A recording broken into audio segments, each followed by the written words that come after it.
You're different. You might look a little different, dress a little differently, or speak a little differently. But you're not really all that different. You share this country with those who were born here, drawn here by your love for this place, your belief in this place, that it will make your life better than otherwise possible. Or you might even have been born here. But there are difficulties. Maybe the language. Maybe trying to settle in to a place where you knew no one. But your love, your belief in this country make it all worthwhile. But then there are doubts. Asian, go back home. Who am I? You don't know. What am I like? You don't know. But as a fellow human being, shouldn't you care about these before you condemn me? To those who understand racial division, racial unity is a topic of the utmost importance and relevance. However, it is also a topic that we want everyone, especially those who have never thought about it, to understand. This is because as a relationship, racial unity is a mutual state, and one which we are determined to defend as benefiting to both sides. Because when we have divisions among ourselves, we can only fight around those, group against group. But when we take these divisions away, then we become one great force, pulling together in one direction, and we become stronger.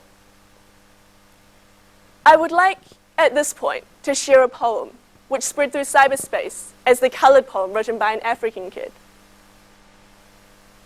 When I born, I black. When I grow up, I black. When I go in sun, I black. When I scared, I black. When I sick, I black. And when I die, I still black. And you white fellow, when you born, you pink. When you grow up, you white. When you go in sun, you red. When you cold, you blue. When you scared, you yellow. When you sick, you green. And when you die, you grey. And you, calling me coloured. So, after all this, what are labels like white, like coloured worth? They only distract us to small, insignificant differences that divide us, when really we are one big human race that can only survive on tolerance, love, and cooperation. Embittered by division, we are alone. But when we can treasure and accept differences in language and culture, then opening our eyes, we become part of the world community, citizens in a world where humanity transcends nationalities. But acceptance of race cannot come when there is a fear of change. And the people afraid of change will one day have to realize that change is inevitable, powerful, and cannot be stopped. Even if we were to deport all racial minorities and ban from this day forth all immigration and immigration, not only would that rank us among the most totalitarian of states, it could still not suppress change. A constant racial constitution would not prevent any instability of the economy, nor any moves for social reform. By a tax on race, those who fear change could still not get what they want. Maybe to still these fears then, I could tell a little story. In any case, we need mutual understanding to move forward in any way. Immigrants are hopeful people who have gambled the entire lives they knew on making this one move. Most of the factors which drew us here are emotional ones. Friendly people, freedom of speech, equal opportunities. We do not come here thinking, there are jobs we can steal. My parents left behind well-paid jobs, promising positions to take on work here for which they are overqualified. They struggle every day with the language.